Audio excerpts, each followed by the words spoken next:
सब लोग मुबा- मुबारकबाद के मुस्तहिक हैं।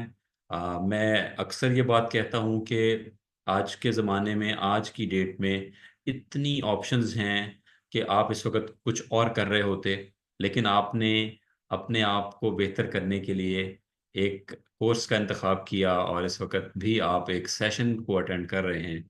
तो ये इनफैक्ट आप और मैं और हम सब मिल के, ताहिर साहब, हम लोग अपनी ज़ात को समझने की कोशिश कर रहे हैं। और ये वो रास्ता है, ये वो शाहराह है जो अल्लाह की तरफ लेकर जाती है। जिसने अपने आप को पहचाना, उसने अपने रब को पहचाना। और उसके अलावा ताहिर साहब, आप का बड़ापन है, आपने मुझे इस खिदमत के लिए मुंतखब किया। और आपने जो भी मेरे तारुफ में कहा, ये आपका बड़ापन है। और मैं कोशिश करूंगा कि हम मिलकर इंशाल्लाह इस टॉपिक पर आपस में कुछ पहलू जो हैं उन पे बात करें।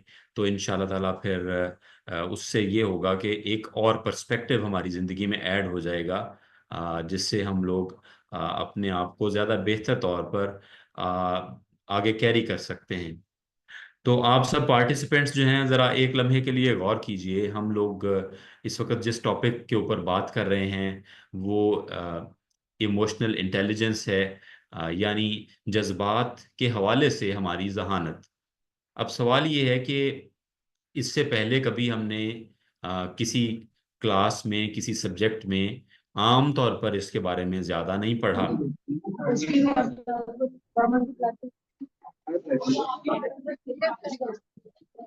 ये किसी का माइक ऑन है?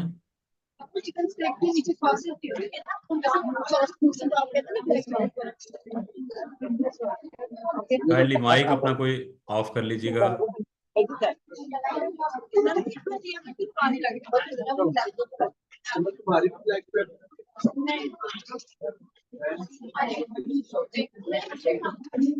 किसी का माइक ऑन है? मेरा ख्याल है अफजल चीमा साहब, आपका माइक ऑन है।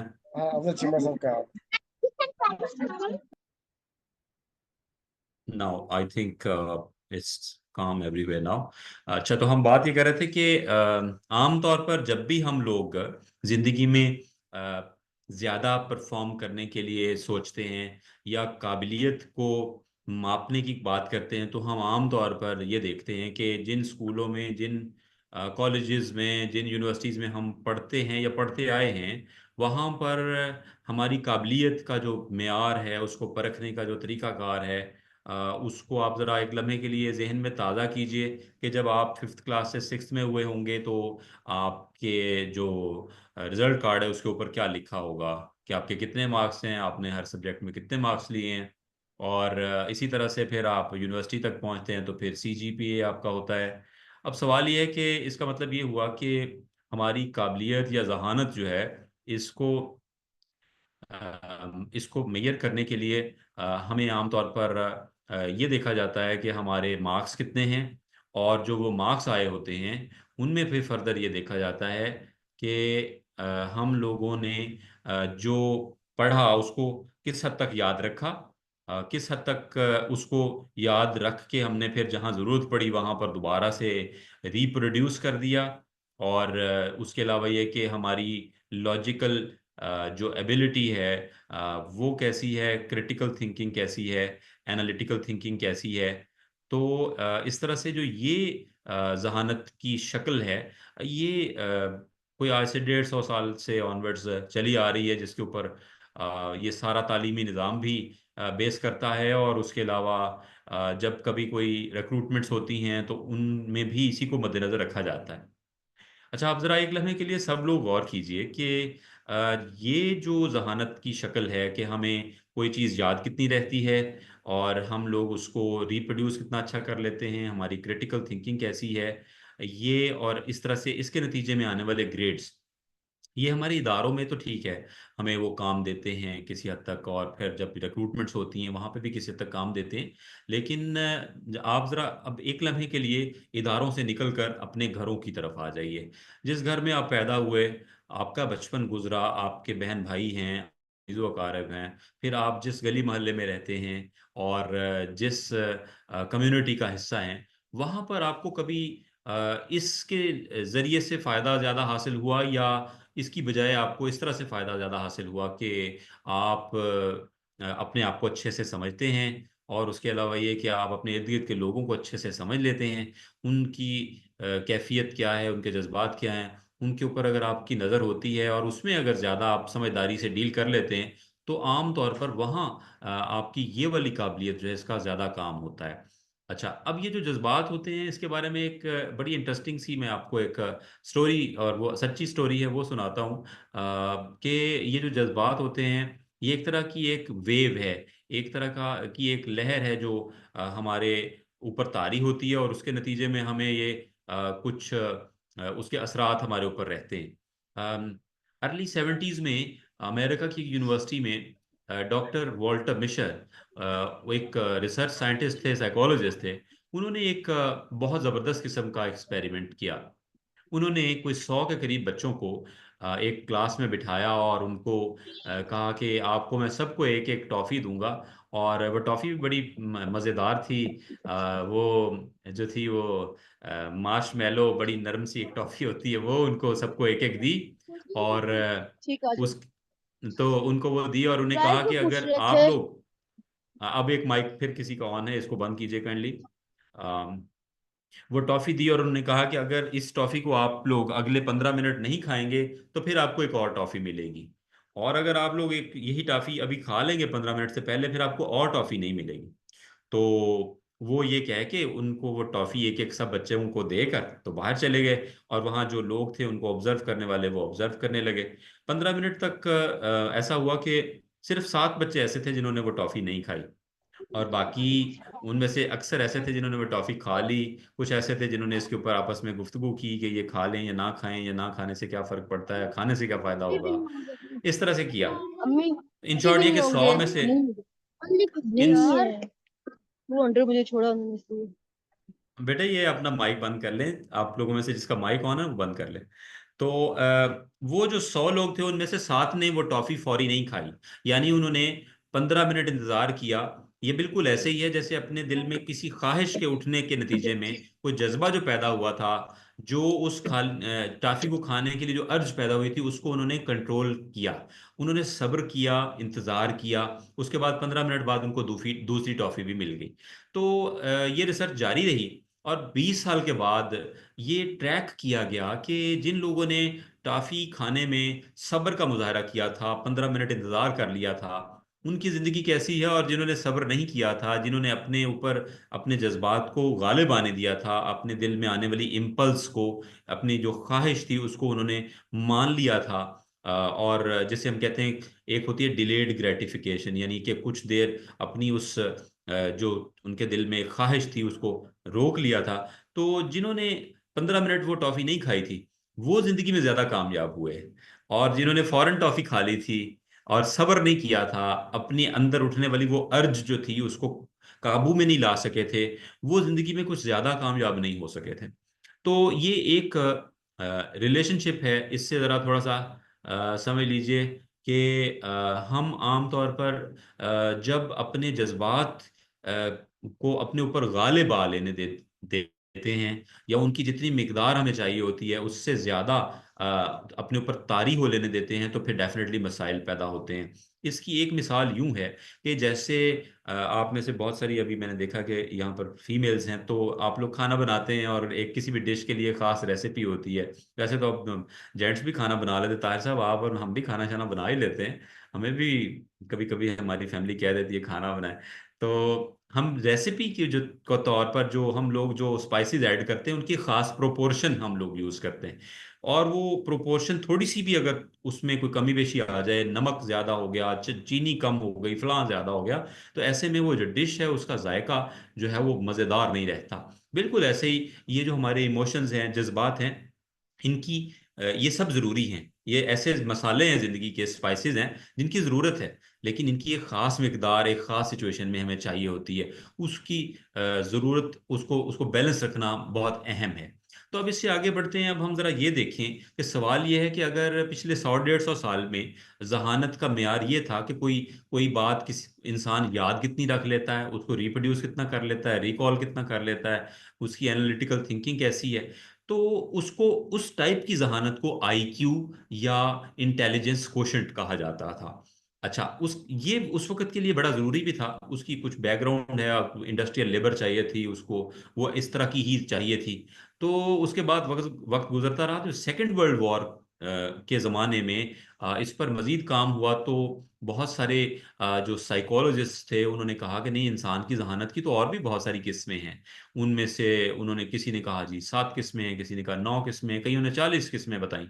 फिर ये सिलसिला आगे बढ़ता रहा, तो 80s में जाके एक साइकोलॉजिस्ट डॉक्टर डैनियल ए गोलमैन जो है, उन्होंने पहली मर्तबा एक कॉन्सेप्ट दिया। उन्होंने कहा जी, जहानत की तो किस्में काफ़ी हैं और आईक्यू उनमें से एक ज़रूर है, लेकिन यह है कि हमने देखा है प्रैक्टिकल लाइफ में, जब आप अपने तालीमी इदारों से बाहर निकल आते हैं, तो प्रैक्टिकल लाइफ में और ख़ासतौर पे आपके रिलेशनशिप्स में, खा वो घर में हो, खा वो कम्युनिटी में हो, या आपकी वर्क लाइफ पे हो, वर्क प्लेस पे हो, वहाँ पर ज़्यादा कामयाब वो लोग होते हैं जिनकी जज्बात को इस्तेमाल करने की, उनको समझने की जहानत ज़्यादा अच्छी होती है। और बाद में तो बल्कि बाकायदा रिसर्चेज ने, पीयर स्टडीज हुई, बहुत सारी रिसर्चेज भी हुई, उनमें भी साबित हुआ कि over 90% of the C suite team leaders are those जिनकी जो जज्बात को इस्तेमाल करने की जहानत है वो ज़्यादा अच्छी होती है। अब ज़रा एक लम्हे के लिए यहाँ पर रुकिए सब लोग। आप याद कीजिए कि लास्ट टाइम कब आप किसी वक्त बहुत ज्यादा गुस्से में आए थे। एक लम्हे के लिए जरा गौर कीजिए कि वो वक्त जब आप लास्ट टाइम बहुत ज्यादा गुस्से में आए थे, तो उसका फॉल आउट क्या हुआ था, उसके नतायज क्या हुए थे। हो सकता है कि आपने अपनी छोटी बहन के साथ झगड़ा किया हो, या अपने वालिदैन में से किसी के साथ बदतमीजी की हो, या हो सकता है कि गली मोहल्ले में कोई किसी के साथ आपकी क्रॉस टॉक हुई हो, मोटरसाइकिल चलाते हुए आपका किसी के साथ खड्डा हो गया हो, और या जिस इदारे में आप काम करते हैं वहां पर अपने कॉलीग के साथ, बॉस के साथ कोई झगड़ा हो गया हो।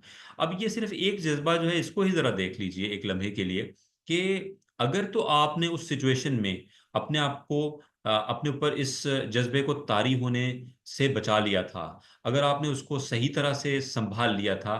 गुस्सा एक है, गुस्सा तारी हो जाना एक है, कि गुस्सा तो है लेकिन आप उसको समझ के एहतियात से डील करते हैं कि अच्छा, इस वक्त मुझे क्या करना है। तो आप उसके ऊपर रिएक्ट नहीं करते, बल्कि आप रेस्पॉन्ड करते हैं। आप प्रोएक्टिव अप्रोच इस्तेमाल करते हैं। आप सोच समझ के देखते हैं कि इस वक्त इस गुस्से की सिचुएशन में भी मुझे क्या करना सूट करेगा, कितना गुस्सा जो है इसका इजहार ज़रूरी भी है या नहीं है, और अगर ज़रूरी भी है तो वो उसको इजहार को करने के लिए उसकी क्या शक्ल होनी चाहिए। यानी उसका जो मकसद है आपका उस गुस्से के आने का, वो मकसद किसी अच्छे तरीके से भी तो पूरा हो सकता है। तो इस वजह से जज्बात को किस मिकदार के साथ इस्तेमाल करना है, ये बुनियादी तौर पर हमारा मौजू है।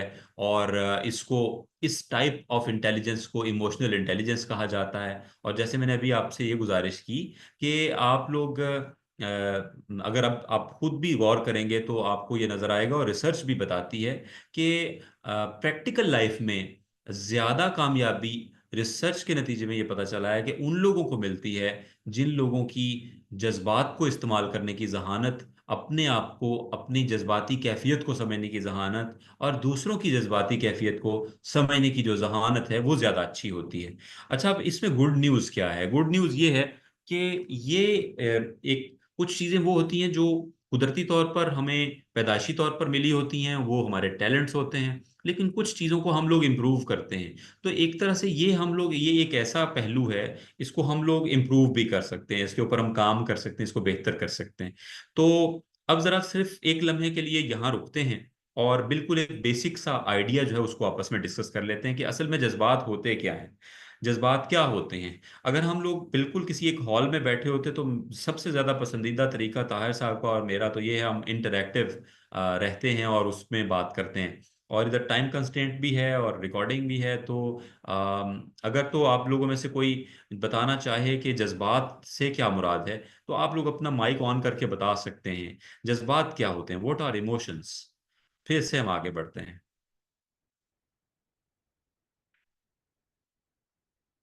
अस्सलाम वालेकुम सर। वालेकुम सलाम। हाँ जी सर, इमोशंस जो है ना हमारे पॉजिटिव भी होते हैं, नेगेटिव भी होते हैं। Positive like happiness, happy mood हो गया, और नेगेटिव हो गया एग्रेशन, एंगर। ये हमारे नेगेटिव इमोशंस होते हैं। ठीक है, ठीक है, दैट्स गुड। और मिसबा आपने अच्छी इनपुट दी है।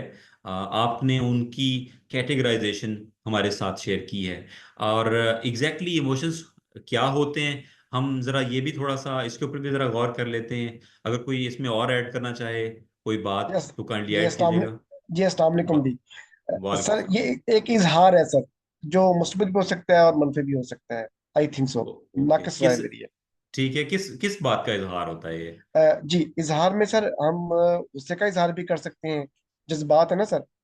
जी, तो ठीक है। नाराजगी का इजहार भी कर सकते हैं। अगर किसी को हम अच्छे लगे, या किसी ने हमें अच्छी नजर से देखा, तो एक उनसियत या एक जज्बा जज्बा एक अच्छा डेवलप हो जाता है। मतलब हम अगर ठीक है, माशरती जिंदगी में देखते हैं, इंटरेक्ट करते हैं लोगों के साथ, तो ये मैंने ऑब्जर्व किया है। इसको हम जज्बात कहते हैं। या अगर अच्छा, हम कोई किसी हाँ, के ठीक साथ ठीक है। बोझ कर। I really appreciate your input. दोनों ने, आप लोगों ने इसमें अच्छी इनपुट हमारे साथ शेयर की है। इसको ज़रा बिल्कुल सादा अंदाज में हम आज समझ लेते हैं कि जज्बात होते क्या हैं। जज्बात से मुराद, जी कुछ और भी ऐड करना चाह रहे हैं कोई? अस्सलाम इट्स वालेकुम। मरवा, आई थिंक, यस जी, वालेकुम सलाम। यस सर, मैं साइकोलॉजी की स्टूडेंट हूँ, तो मुझे दैट्स काफ़ी गुड। इंटरेस्टिंग लग रही। तो मैं ये बताना चाहूंगी कि जो हमारे इमोशंस होते हैं ना, वो जी, हमारा यानी कि हमारा एक रिएक्शन होता है। यानी कि हमें किसी ने कुछ कहा है या कुछ इस तरह हो गया, कोई भी हमारे जी। साथ कोई भी सिचुएशन है, तो उसमें जो हमारा रिएक्शन होगा ना, हमारी फीलिंग्स होंगी, उसके जवाब में वो हमारे इमोशंस होंगे। यानी कि हमारे साथ कुछ अच्छा हुआ है तो हमें हैप्पी फील होगा, हमारे साथ कुछ बुरा हुआ है तो हमें एंग्री फील होगा, इस तरह से। दैट्स ग्रेट मरवा, I really appreciate your input. और बिल्कुल फातिमा, आप सही कह रही हैं, वी आर इमोशनल बीइंग्स। इस बात को जो आपने हमारे साथ शेयर की है, इसको ज़रा सबके लिए मैं ज़रा बिल्कुल सिंप्लीफाई कर देता हूँ। तो इमोशंस हमारे थॉट्स या हमारे इर्द गिर्द के हालात की वजह से हमारी ज़ात में एक माहौल पैदा होता है, हमारे अंदर एक माहौल पैदा होता है। और वो जो माहौल पैदा होता है, वो जहन में जो हमारे कैफियत पैदा होती है, उस जहन की कैफियत को हम लोग फीलिंग्स कह देते हैं। और सॉरी, उसको हम इमोशंस कह देते हैं। और जो जिस्म पर कैफियत होती है अपने ख्यालात या इर्द गिर्द के हालात की वजह से, उनको हम लोग फीलिंग्स कहते हैं। फीलिंग हमारी बॉडी की का रिएक्शन है या उसकी उसकी आउटकम है। और जो इमोशंस हैं वो हमारे माइंड की आउटकम है, हमारे थॉट्स और हालात के नतीजे में जो पैदा होती। तो आई थिंक यहाँ तक हम लोग बुनियादी तौर पर अपने इमोशंस की बेस को समझ लें कि ये क्या होते हैं। यानी इसको एक और तरह से मिसाल से समझ लेते हैं। मिसाल के तौर पर हमारे सामने अगर कोई अच्छा, आपने कहा, सुंबल ने कहा कि I think emotions are some physiological states. ये फिजियोलॉजिकल स्टेट्स भी होती है, मेंटल मेंटल स्टेट भी है। उसका जो फिजियोलॉजिकल साइड है वो फीलिंग कहलाएगी, और उसकी जो मेंटल साइड होगी, या जो उसकी माइंड में हमारे उसकी नतीजे में एनवायरनमेंट क्रिएट होगा, किसी थॉट की वजह से या किसी स्टिमुलस की वजह से, ज़रा थोड़ा साइकोलॉजी की बात कर लेते हैं। तो वो जो एनवायरनमेंट होगा, उसको हम कहेंगे ये इमोशन है। इसको ज़रा थोड़ा सा एक आम रोज़मर्रा ज़िंदगी की एक मिसाल से समझ लें। अगर खुदा न खास्ता हम में से किसी के सामने सांप आ जाए सांप आ जाए, तो एक तरह से हमारे इर्द गिर्द के हालात में कोई चीज़ आई है, स्टिमुलस आया है, या उसका ख्याल हमारे जहन में आ जाए। तो उस ख्याल को अगर बहुत गौर से हम लोग कुछ देर अपने दिमाग में जगह दें, उसके नतीजे में दिमाग में एक खौफ की कैफियत पैदा होगी। वो जो हमारे जहन में खौफ की कैफियत पैदा होगी, वो हमारा खौफ का इमोशन है, फियर का इमोशन है। और उसके नतीजे में हमारा जो जिस्म के हमारे रोंगटे खड़े हो जाएंगे। तो वो हमारी फीलिंग है, वो हमारी बॉडी के ऊपर उसका असर है। तो ये दो इसके टुकड़े हैं। तो अब हम जरा इमोशंस से आगे चलते हैं, और हमने ये बात की कि इमोशंस जो है वो इनको सही तरह से बैलेंस के साथ इस्तेमाल करना कितना ज़रूरी है। तो हमारी बात का दूसरा बड़ा टुकड़ा ये है कि हम लोग ज़रा ये देखें कि टोटल असल में मेन इमोशंस होते कितने हैं। तो इसके बारे में आप लोगों में से कोई इनपुट देना चाहे, साइकोलॉजी डिपार्टमेंट अगर इसमें इनपुट देना चाहे, so I would really appreciate that.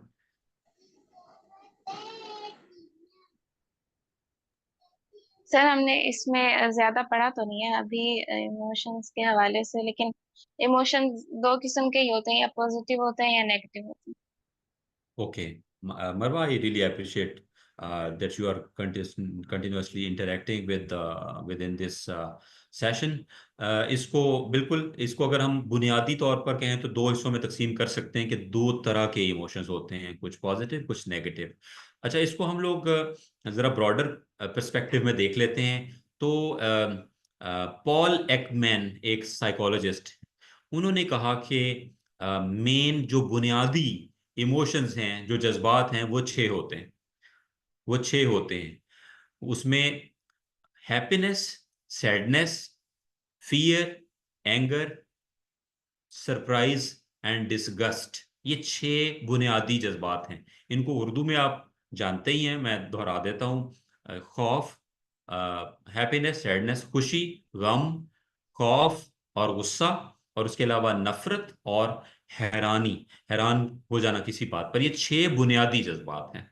अब डेफिनेटली इसमें इन 6 जज्बात की फिर आगे, जैसे कहें ना कि इनके आगे नस्लें हैं, इनकी आगे फैमिलीज हैं, फिर आगे से आगे और जज्बात है। बुनियादी ये 6 हैं। और इनको भी और सिंप्लीफाई करें तो ये जो डिसगस्ट और सरप्राइज है, ये जो 2 जज्बात हैं, इनको भी साइड पे कर दें फिलहाल, अपने आसानी के लिए, अपने समझने के लिए। 4 ही जज्बात हैं जो प्राइमरी हैं, जो सबसे ज्यादा ताकतवर हैं। तो उसमें कौन कौन से हैं, मैं रिपीट कर रहा हूँ थर्ड टाइम, ताकि हम सब लोगों के जहनों में ये चीज ताजा हो जाए। तो वो हैप्पीनेस, सैडनेस, फियर, एंगर, ये 4 जज्बात होते हैं। तो ये प्राइमरी इमोशंस हैं। अच्छा, अब आप जरा गौर कीजिए, और आप लोगों में से अगर कोई इनपुट देना चाहे कि आप लोगों को क्या लगता है इनमें से सबसे ज्यादा ताकतवर जज्बा कौन सा होगा, कोई शेयर करना चाहेगा? जी सर, देखने में नफरत ज्यादा मज- नजर आती है। आपका नाम क्या है? हेलो। जी जी, Malik Khurram Shahzad, modern medical institute, Khurram Multan साहब, से। बिल्कुल आपकी ऑब्जर्वेशन अच्छी है आपकी। अगर हम लोग एक गिवन सर्कमस्टांसिस को देखें तो फिर तो हमें यूं ही लगता है कि नफरत सबसे ज्यादा ताकतवर जज्बा है। और कोई इसमें ऐड करना चाहेगा? और कौन सा जज्बा? आपने कहा हैप्पीनेस। हैप्पीनेस भी एक इम्पॉर्टेंट इमोशन है। लेकिन बड़ी हैरानगी की बात यह है, जब इसके ऊपर, जब मैंने भी, जब तक मैं इसका स्पेशलिस्ट नहीं था, तो मुझे जिन जज्बात के बारे में लगता था कि ये ज्यादा स्ट्रांग होंगे, ये सबसे ज्यादा हमारी जिंदगी पर असरअंदाज होते होंगे, तो मैं ये समझता था, और अक्सर लोग ये समझते हैं कि शायद जो एंगर है, एंगर शायद सबसे ज्यादा ताकतवर, गुस्सा जो है वो सबसे ताकतवर जज्बा होगा। और जैसे अभी मलिक साहब ने कहा कि नफरत शायद सबसे सर ज्यादा फियर, ताकतवर। जी। सर बिल्कुल। फियर, जी फियर जी, आयशा आप सही कह रही हैं। फियर, और नहीं, अब हमारा मरवा, मरवा ने कहा, मरवा ने स्ट्रॉन्गेस्ट। कहा। जी, बिल्कुल सही कह रही हैं, थैंक यू। तो हमारा जो सबसे ताकतवर, जो हमारा इमोशन है, वो फियर है, जिसके नतीजे में बहुत सारे मामलात होते हैं। हम कई मर्तबा खौफजदा होते हैं तो गुस्से में आते हैं। आप जरा गौर कीजिएगा, अब से ऑनवर्ड्स, अब आपने वो लेंस अपनी आंख पर, अपनी सोच पर लगा लेना है कि जज्बात को आपने गौर से ऑब्जर्व करना है। बहुत मर्तबा ऐसा होता है कि गुस्सा भी हमारे खौफ की वजह से हमें आता है। हम खौफजदा होते हैं, इनसिक्योर होते हैं, हमारी वेलनेस, हमारी वेलबींग जो है वो अगर दांव पे लगी हुई नजर आए हमें, तो हमें गुस्सा आ जाता है। तो बुनियादी तौर पर fear is one of the most powerful emotions. बाकी जो हैं वो डेफिनेटली इसके साथ साथ, ये 4 इमोशंस हैं तो ये प्राइमरी ही हैं, लेकिन फियर जो है वो सबसे ज्यादा हमारे जिंदगी के ऊपर असरअंदाज होता है। अच्छा, अब इससे आगे बढ़ते हैं। तो अब सवाल ये है कि ये जो इमोशनल इंटेलिजेंस है, इसको आम जिंदगी में हम लोग किस तरह से देख सकते हैं? आम जिंदगी में अगर जरा ऐसे देखिए, आप लोगों में से जो कोई जॉब करता है, कोई कारोबार करता है, कोई पढ़ रहा है, तो आप गौर कीजिए आपकी अपनी जिंदगी में, या अपने आपके अजीजों कारब की जिंदगी में, या आपके गली मोहल्ले में, या आपकी काम की जगह पर, आपने देखा होगा कि कई लोग होते हैं वो अपने जज्बात यानी बाज़ का ऐसा होता है, कुछ लोग होते हैं वो स्टडी में गोल्ड मेडल भी लेके आए होते हैं और उनके जो स्कोर्स बड़े अच्छे होते हैं, लेकिन जब वो प्रैक्टिकल लाइफ में आते हैं या वो जो तालीमी इदारे हैं उनसे बाहर निकलकर गली मोहल्ले में कहीं होते हैं, ऐसी जगहों पर उनको कई चैलेंजेस का सामना करना पड़ता है। वहाँ पर कई मरतबा उनको जो उनकी जो कॉम्पिटेंस है वो दाव पे लग जाती है। और बल्कि इस पे भी रिसर्च है। अगर आप लोग एक किताब का नाम नोट कर लें, रॉबर्ट रॉबर्ट कियोस्की की किताब है, why A grade students work for C grade students. Tahir साहब की फेवरेट किताब है। तो ये जो किताब है इसमें भी उन्होंने यही हवाला दिया है रिसर्च के साथ कि ये हवाला दिया है कि बहुत मर्तबा ये देखा गया है कि रिसर्च ने बताया है कि जो ऐसे बच्चे और ऐसे इंडिविजुअल्स जिनकी जिनका आईक्यू तो अच्छा है, यानी उनकी जमा तफरीक करने की सलाहियत, उनकी याद रखने की सलाहियत, उनकी लॉजिकल थिंकिंग तो अच्छी है, लेकिन जब वो सोशल सेटिंग्स में आते हैं, मुआशरे में डीलिंग्स करते हैं, रिलेशनशिप्स को हैंडल करते हैं, तो ज़रूरी नहीं कि वहाँ पे भी वो कामयाब हों, बल्कि अक्सर औकात ऐसा होता है कि वहाँ पर वो उनको बहुत चैलेंजेस का सामना करना पड़ता है। उसकी वजह ये होती है कि उनकी तवज्जो ज़्यादातर इसी आई क्यू को इस्तेमाल करने पे रही होती है, लेकिन उनकी जो सोशल फिटनेस है, उनकी जो सोशल रेडीनेस है, उनकी जो सोशल स्मार्टनेस है, वो इतनी ज़्यादा पॉलिश नहीं हुई होती। नतीजा क्या होता है कि उनको इंसानों के साथ डील करने में मुश्किलात का सामना करना पड़ता है। कल ही हम एक कॉन्फ्रेंस में थे, एचआर की कॉन्फ्रेंस थी ताहिर साहब, और उसमें भी सी स्वीट जो ऑफिशियल्स थे वो आए हुए थे, सीईओज थे, सीओओज थे, सीएफओज थे, सीएचआरओज थे, यानी जो कंपनीज के टॉप पोजीशंस पर होते हैं। उन सब ने कल भी इसी मौजू पर जब बात हुई तो उन्होंने भी ये कहा कि हमारे ग्रेड्स ने हमें एक हद तक जिंदगी में फायदा दिया, लेकिन जब हम लोग प्रैक्टिकल लाइफ में देखते हैं, अपनी फैमिली में भी देखें, अपनी गले मोहल्ले में भी देखें, या अपने अपने वर्क प्लेस पे भी देखें, या कारोबार की जगह पे भी देखें, तो ज़्यादा फायदा जिस चीज़ ने हमें दिया वो हमारी जो माशरती सूझबूझ है, किस तरीके से, जैसे सादा लफ्जों में कहते हैं वल्डन ठलना क्या, how to deal with people, people science of people जो है, इसको जो ज्यादा अच्छे समझते हैं, जो इसको ज्यादा तरीके से अच्छे तरीके से डील कर लेते हैं, वो ज्यादा कामयाब होते हैं। और उनको ये रिसर्च बताती है उनको प्रमोशंस ज्यादा अच्छी मिल जाती हैं, उनके अपनी फैमिली में अपने स्पाउस के साथ झगड़े कम होते हैं, और उनके रिलेशनशिप्स अच्छे होते हैं। याद रखिएगा, घर हो या वर्क प्लेस हो, हमारे हर जगह पर रिलेशनशिप्स ही हैं जिनको हम डील कर रहे होते हैं। ताहिर साहब, मुझे याद है एक मर्तबा मैं अपनी एक अजीज़ा को मुल्तान में ना, उनके हम डायलिसिस करवाते थे, तो वहां पर एक डॉक्टर साहब थे वो बड़े काबिल, निहायत काबिल थे। एड्डी मोटी किताब उन्होंने पढ़ी हुई होती थी, हर वक्त वो उनकी बगल में होती थी, और वो ना जब वो निश्तर के अंदर से, वार्ड के अंदर से गुजरते थे, तो उस वक्त वो वहां पर जो है ना, उनका तरीकाकार ऐसा था कि वो काबिलियत में कोई कमी नहीं थी उनके, लेकिन उनका जो पेशेंट्स को डील करने का तरीकाकार था वो बहुत ज़्यादा फॉल्टी था, और लोगों को उनके साथ बहुत शिकायत रहती थी कि ये बोलने का इनको तरीका नहीं है, ये गुस्से में बहुत आ जाते हैं, ये कनेक्ट नहीं होते हमारे साथ, हमारी बात नहीं सुनते ध्यान से, या हमारे जज्बात का उनको एहतराम नहीं है, उनको इदराक नहीं है हम क्या फील कर रहे हैं। तो क्या होता है कि काबिलियत एक तो आईक्यू की है, उसकी एक खास हद तक हमें जिंदगी में ज़रूरत और उसकी एप्लीकेशन, उसका फ़ायदा होता है, लेकिन ज़्यादा 80% हमें ज़िंदगी में हमारी जो सोशल विजडम है, हमारी स्ट्रीट स्मार्टनेस है, वो ज़्यादा काम देती है। तो अब हम आ जाते हैं इस तरफ, यहाँ तक जो बात हुई है इस हवाले से, अगर आप कोई इसमें अपना कम्प्लीमेंट ऐड करना चाहें, कोई इनपुट देना चाहें, कोई इसमें वजाहत करना चाहें या वजाहत मांगना चाहें, तो उस पर बात कीजिए। फिर इस हमारी जो हमारा सेशन इसके आखिरी हिस्से की तरफ बढ़ेंगे कि इसका जो फिर इमोशनल इंटेलिजेंस को हैंडल करने का फ्रेमवर्क क्या है, फिर मैं उस पर बात करूंगा। जी सर, इसमें मैं एक इनपुट, आज रिसेंटली जो मेरे सामने एक वाकया आया, क्योंकि मैं ऑब्जर्वर भी हूँ और देखता हूँ चीज़ों को उस एंगल से। ऐसा हुआ कि मेरे जो है ना क्लास का रिजल्ट आया 9th का, तो उसमें एक, ये मैं सिनेरियो आपको पहले बता रहा हूँ ताकि उसके बाद की जो सिचुएशन जो मैंने फेस की लाइफ में फर्स्ट टाइम, वो मैं आपसे शेयर कर रहा हूँ, क्योंकि एक्सपीरियंसेस जब हम शेयर करते हैं तो ज़ाहिर बात है उससे क्लियरिटी जो है ना आपके माइंड में आती है। तो ऐसा हुआ कि जो है ना एक बच्ची थी मेरे पास, उसके मेरे पास नंबर आए 531 आउट ऑफ 545, और एक दूसरी बच्ची थी जिसके नंबर आए 533 आउट ऑफ 555। यानी कि मैं बता दूं कि एक बच्ची कंप्यूटर की है और एक बायो की है। अगर हम जनरली देखें, जिस तरह एक आम पेरेंट्स जो है वो देखते हैं कि ज़ाहिर बात है उन्होंने मैक्सिमम नंबर को देखना है, या इदारा भी मैक्सिमम नंबर को देखता है, या जो आम लोग हैं वो भी देखते हैं कि मैक्सिमम नंबर जो है वो इस इदारे के कितने हैं। तो हुआ ऐसे कि जो है ना मैंने जब उसकी पोस्ट बनवाई और उसको एडवर्टाइज किया, तो मैंने ज़ाहिर बात है कि 533 को ऊपर रखा, 531 को जो है वो नीचे रखा। तो उस सिलसिले में मुझे ना बहुत ज्यादा क्रिटिसिज्म का सामना करना कर पड़ा पेरेंट्स की तरफ से, कि वो मैं भी जानता था कि जिस बच्ची के 531 मार्क्स हैं आउट ऑफ 545 है, 97% उसकी जो है ना एवरेज बनती है, तो ज़ाहिर सी बात है वो उसके नंबर ज्यादा हैं परसेंटेज के लिहाज से, वो 533 से ज्यादा नंबर लेकर बैठी हुई है।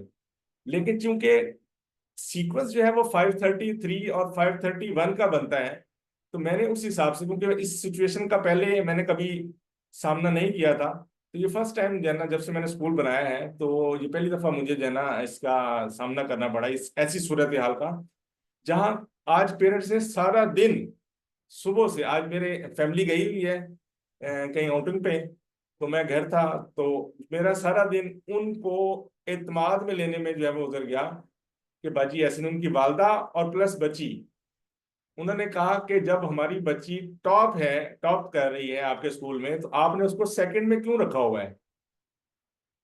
तो मैंने उनको बहुत कायल करने की कोशिश की, मैंने बहुत जरा उनको समझाने की कोशिश की, लेकिन वो बिल्कुल भी जन के वो अपनी अना पर कायम थे कि नहीं जी, आपने हमारे बच्चे के साथ ज्यादती की है, आपने उस बच्चे को, जिस बच्चे के नंबर परसेंटेज के लिहाज से कम है। मैंने कहा बाजी लॉजिकली देखा जाए तो 533 ऊपर आता है, 531 नीचे आता है, मैं 531 को ऊपर करके 533 नीचे नहीं कर सकता, ये सीक्वेंस खराब होता है। जस्ट मैंने इस सीक्वेंस को बरकरार रखने के लिए उसके नंबर ऊपर लिखे हैं और इनके नीचे, और मैंने कहीं नहीं लिखा कि ये फर्स्ट है और ये सेकंड है। लेकिन पता नहीं उनके माइंड में क्या ऐसा बैठ गया कि सर ने शायद जो है ना उस बच्ची को जो है ना ज्यादा एज दिया है, या उसको ज्यादा प्रोटोकॉल देने के लिए उसको ऊपर कर दिया है और हमें जो है वो डिग्रेड कर दिया है। ये सारा दिन सर मुझे लग गया टिल 6 o'clock।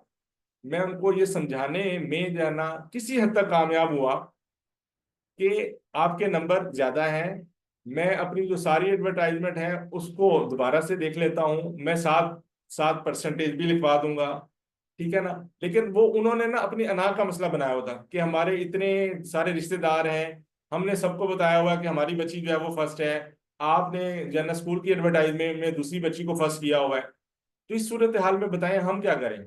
मैंने बहुत कोशिश की, लेकिन वो किसी भी तरह मानने को तैयार नहीं थे। उन्होंने कहा जी हमें, ये मैं बता रहा हूँ जज्बाती कैफियत बता रहा हूँ, कि उनकी जज्बाती कैफियत ये बता रही थी कि सर आप हमारी बच्ची का नाम अपनी एडवर्टाइजमेंट में से हटा दें, आप इसको एडवर्टाइज ना करें, आप दूसरी बच्ची को जिसको आप प्रमोट करना चाह रहे हैं, जिसको आप एज देना चाह रहे हैं, आप उसको एज दे लें, लेकिन हमारी बच्ची का नाम वहां से कटवा दें, हमारी रेपो खराब हो रही है।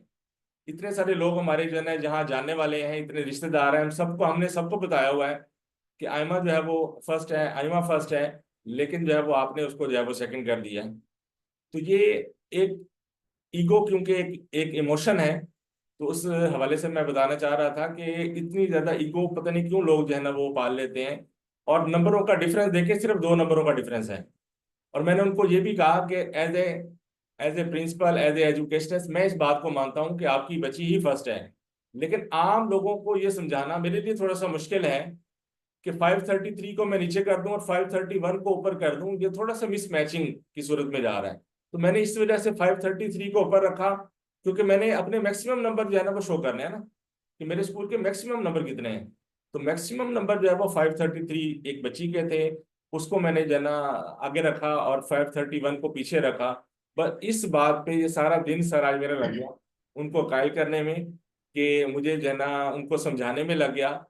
और किसी हद तक, अभी भी किसी हद तक मैं उनको समझाने के काबिल हुआ हूँ कि बाजी आपकी बच्ची ही जो है ना, वो बच्ची और उसकी माँ दोनों ही आई थिंक सो मेरे ख्याल में जज्बाती तौर पर थोड़े वीक थे, जिसकी वजह से और मैंने बड़े तहम्मुल से, क्योंकि मैं इस कैफियत को जानता हूँ, मैं जज्बाती जहानत को जानता हूँ, इमोशनल इंटेलिजेंस को जानता हूँ, मैंने बड़े तहम्मुल से उनकी बात सुनी।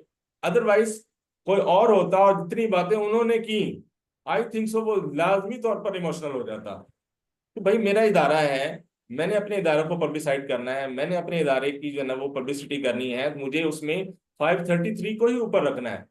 लेकिन मैंने किसी न किसी तरह हैंडल करके उनको समझा के कायल कर लिया कि आपकी बच्ची फर्स्ट है, हम जब दोबारा सेकंड टाइम जो है ना वो अपनी पब्लिसिटी करेंगे तो आपके बच्चे के नंबरों के साथ उनकी पब्लिसिटी में और जो है ना परसेंटेज को साथ मेंशन कर देंगे, उससे जाहिर होगा कि आपकी बच्ची नहीं मैक्सिमम हुई है। तो ये आज का वाकया है, सारा दिन मुझे जो है ना वो इस कैफियत से जो है वो गुजरना पड़ा, लेकिन बीइंग इमोशनली बैलेंस पर्सन मैंने इसको अच्छे तरीके से डील किया और अपने आप को जज्बाती नहीं होने दिया और बड़े इत्मीनान से उनको जो है वो कायल कर लिया।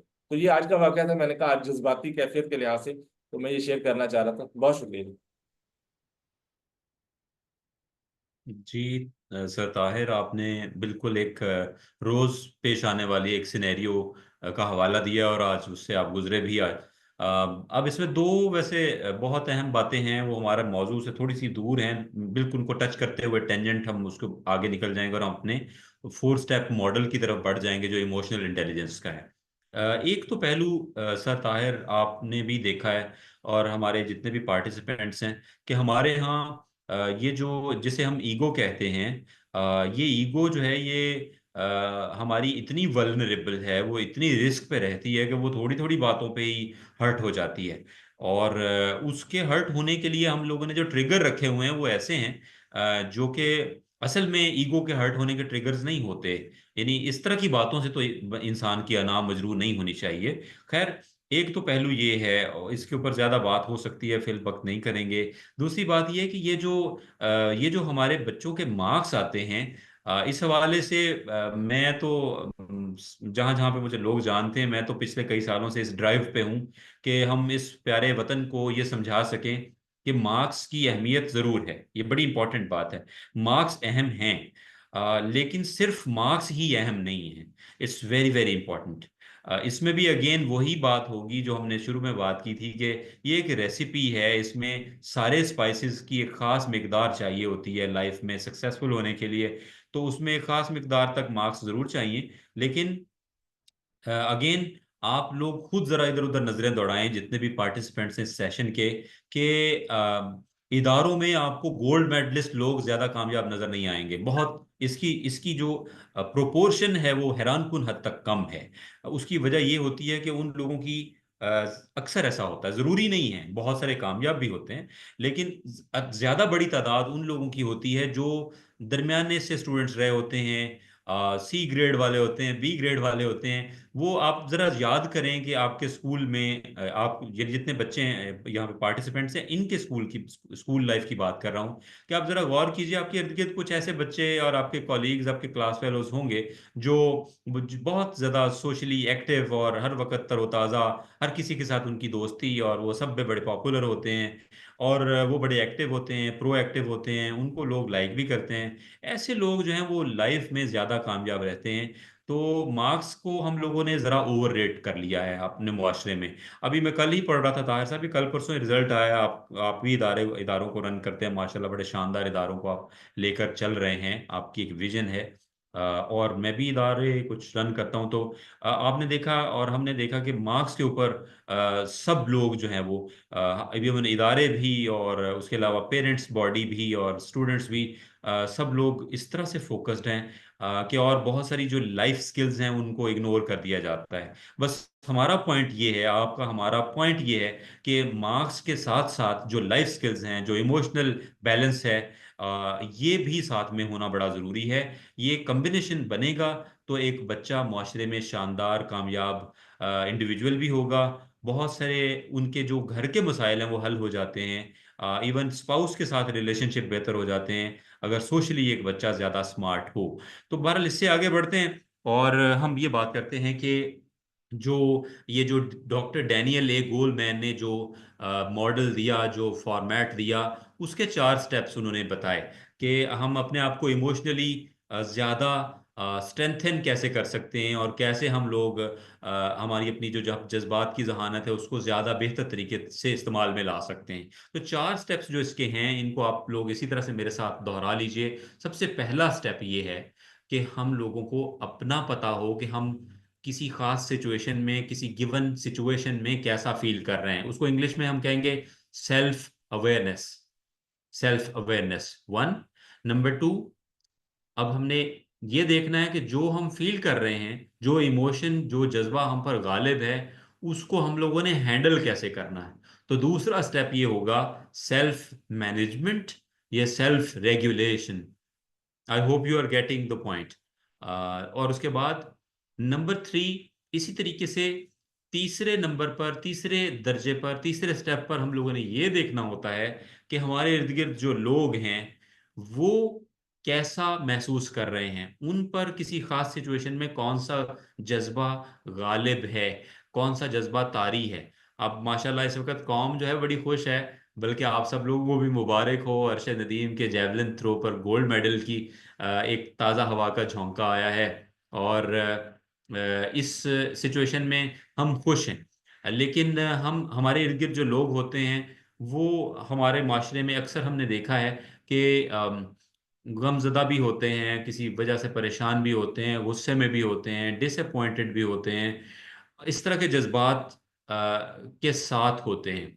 जी बिल्कुल ताहिर साहब, आपने, थैंक यू, आपने पॉइंट 1 और पॉइंट 2 बता दिया है। और इसी तरह से पॉइंट 3 जो फिर है वो इस तरह से है कि पीपल अवेयरनेस।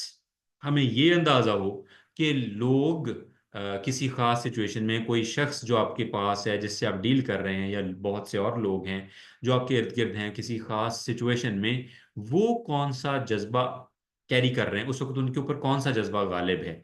कोई हो सकता है कि कोई गुस्से में है, तो आपको क्या इसको पहचानना आता है कि कोई गुस्से में हो तो कैसा लगता है। या कोई डिसअपॉइंटेड हो, होपलेस हो, या वो किसी वक्त डिसगस्ट का, किसी नफरत का इजहार करना चाह रहा हो, उस पर वो गालिब हो जज्बा, तो वो कैसा दिखता है, वो कैसा महसूस होता है। तो तीसरा जो स्टेप है वो पीपल अवेयरनेस है। I repeat, step number 1 is self awareness, step number 2 is self management, step number 3 is people awareness, and the fourth step is people management।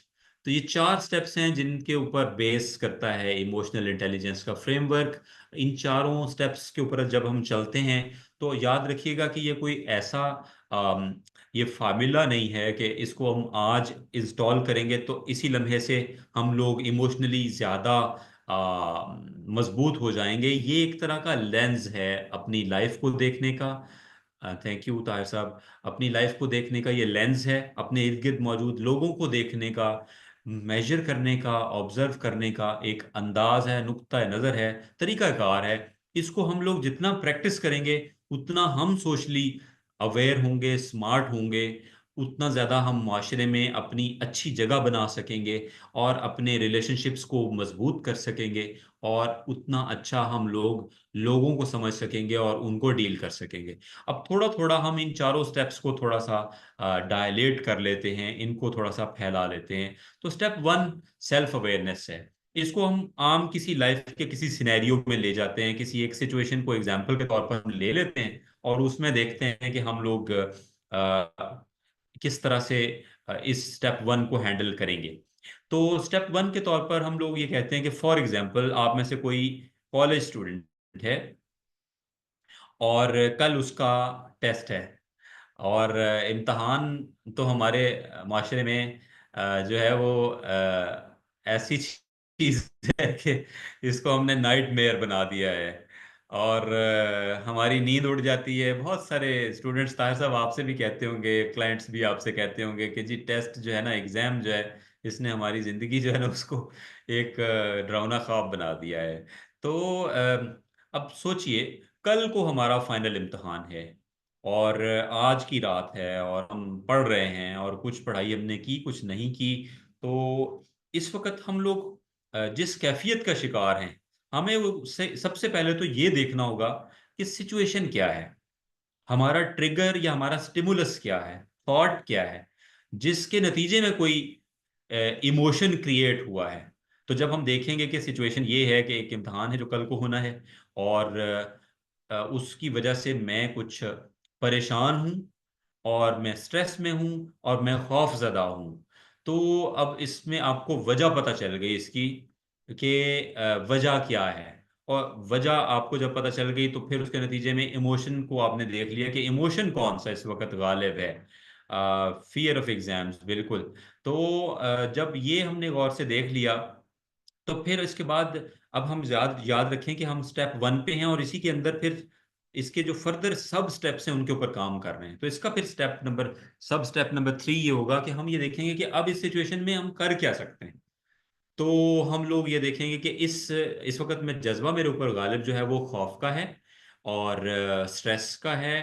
मैं घबराहट का शिकार हूँ, और इसका मैं क्या कर सकता हूँ या कर सकती हूँ। तो ऐसे में सबसे पहला हम ये काम करेंगे कि हम अपने आप को रिलैक्स करने के लिए कुछ करेंगे। अब इसकी मुख्तलिफ टेक्निक्स हैं, वो ज़ाहिर है इस वक्त हमारा मौजू नहीं है, वो लंबी बात हो जाएगी। तो लेकिन ये है कि हम अपने आप को रिलैक्स करने के लिए हो सकता है हम वॉक कर लें। वैसे बाय द वे वॉक जो है वो सबसे अच्छे रिलैक्स करने वाली चीज़ों में से एक है। इसी तरीके से आप डीप ब्रीदिंग कर सकते हैं। आप इसके अलावा किसी अपनी पसंद का कोई काम कर सकते हैं, ये करेंगे।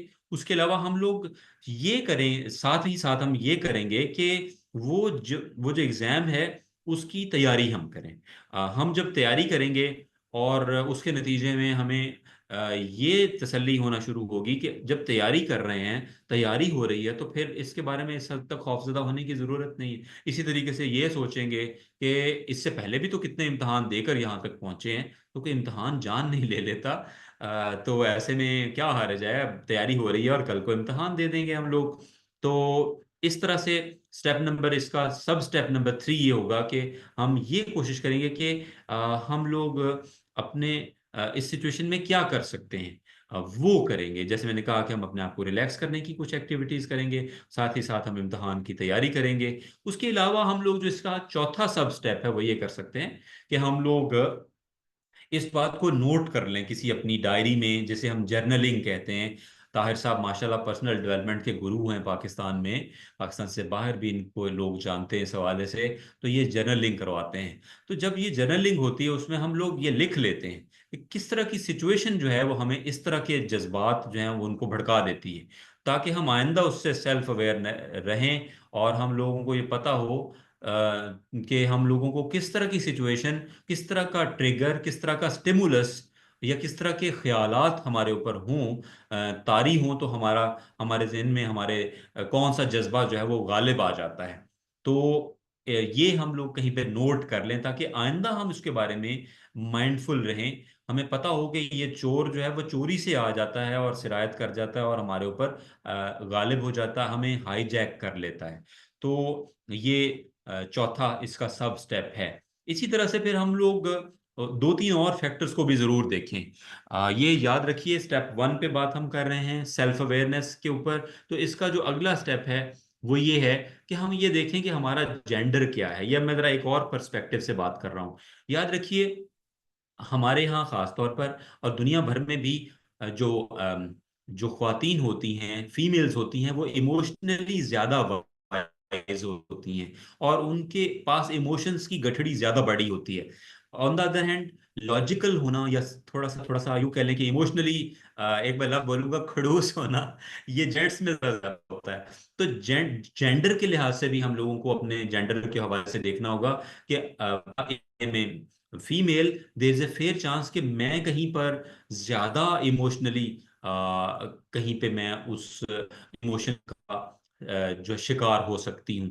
अच्छा, इसका एक प्लस पॉइंट भी है और इसका एक नेगेटिव पॉइंट भी। प्लस पॉइंट ये कि देखें, अल्लाह ताला ने माँ जो बनाई है ना, वो फीमेल ही बनाई है। तो इमोशनली वो कितनी स्ट्रांग होती है, उसके इमोशंस के की उसके पास जो गठड़ी है वो इतनी, उसके अंदर शानदार वैरायटी होती है, वार्मथ होती है, कि वो एक बच्चे को संभाल लेती है, उसकी परवरिश कर लेती है। तो ऐसे में इस बात के हवाले से ये पहलू जो है इसको भी मद्देनजर रखें। इसी तरह के से जो मेल होते हैं, जो वो आमतौर पर इमोशनली कई जगहों पर इमोशंस की जरूरत होती है, वो बड़े स्टर्न होते हैं, बहुत ज्यादा बाज़ औक़ात रूखे से नजर आते हैं, इजहार जज्बात का कम करेंगे, तो उनको इस बात को भी मद्देनजर रखना होगा। सेल्फ अवेयरनेस में ये चीज भी आएगी। उसके अलावा किस एज ग्रुप से हम ताल्लुक रखते हैं, ये भी बहुत इंपॉर्टेंट है। अब ये जो टीन एज होती है, टीन एज में, just a moment please hold on.